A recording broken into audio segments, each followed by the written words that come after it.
أعوذ بالله من الشيطان الرجيم. بسم الله الرحمن الرحيم.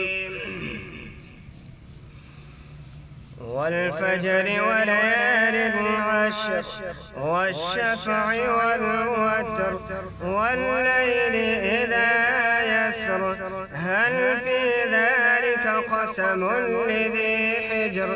ألم تر كيف فعل ربك بعاد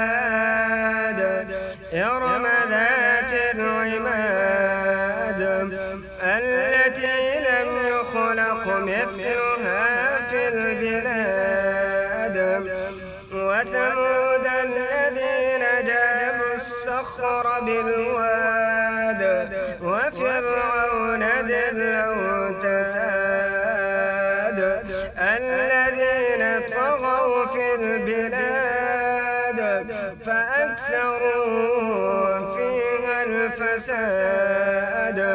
فصب عليهم ربك سوط عذاب إن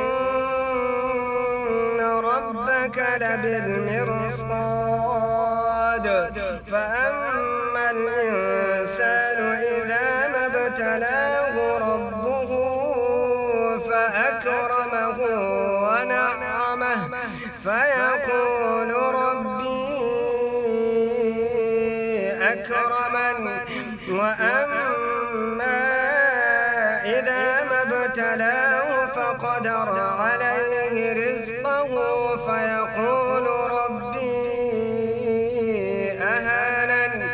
كلا بل لا تكرمون اليتيم ولا تحاضون على طعام المسكين وتأكلون التراث أكلا لما وتحبون المال حبا جما كلا إذا دكت الأرض دكا دكا وجاء ربك والملك صفا صفا وجيء يومئذ بجهنم يومئذ يتذكر الإنسان وأنى له الذكرى يقول يا ليتني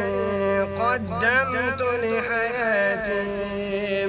فيومئذ لا يعذب عذابه أحد ولا يوثق وثاقه أحد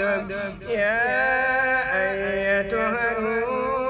النفس المطمئنة ارجعي إلى ربك راضية مرضية فادخلي في عبادي